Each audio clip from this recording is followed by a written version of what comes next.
I was in Ethiopia on 9/11, getting a much better understanding on the people in need in that particular region. It's amazing that in the 21st century we're still dealing with such incredible income disparity, such extraordinary poverty, and yet you still have people who've committed their lives to humanitarian work.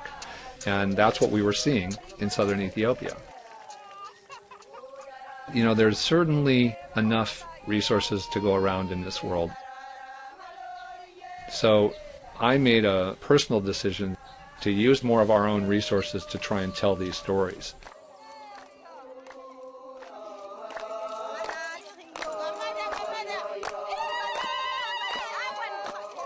The book, Enough to Go Around, is really a result of what we witnessed in Ethiopia in the week after 9/11, which was this interesting juxtaposition, a great outpouring of support for the United States and for the tragedy that we had just had to live through in New York City, but juxtaposed with this extraordinary need and overwhelming poverty throughout Ethiopia that is there constantly.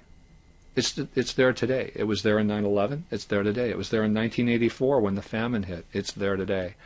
Somewhere in the mix, media in general has lost kind of the ability to tell these stories because they've gone on for a generation or a decade or a century in some cases doesn't mean these stories shouldn't be told, and in my opinion they should be told over and over until we get it.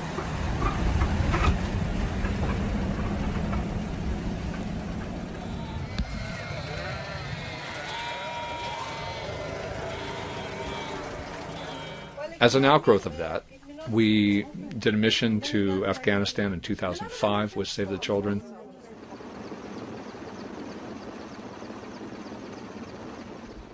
We then did a mission to Pakistan in 2006, shortly after the devastating earthquake in Pakistan.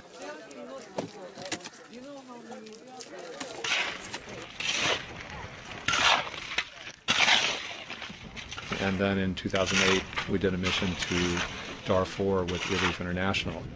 Save the Children, Relief International are the two groups that we've worked with on these. As an individual, I'm dedicating a considerable amount of time to the work specifically done by Relief International. But the job for us as filmmakers is to go into what are very difficult, very challenging places and try to tell the stories that are going on there. And by that I mean the stories of the people who live there, dealing with whatever the crisis is, whether it's man-made, and unfortunately oftentimes it is man-made, or a natural disaster like the tsunami or Katrina or the Pakistani earthquake. Whatever creates the crisis, we want to tell the stories around that, but we also want to tell the stories of the people that are going in and risking their own lives and making their own compromises and sacrifices to provide the kind of aid that's going on. The people that are there doing that work are motivated by extraordinary altruism and compassion that can only enhance the rest of us if we understand what motivates them and bring those insights back. Whatever it is, their stories, they're heroes, and their stories need to be told. When I get older, I will be stronger. They'll call me freedom, just like a waving flag. When I get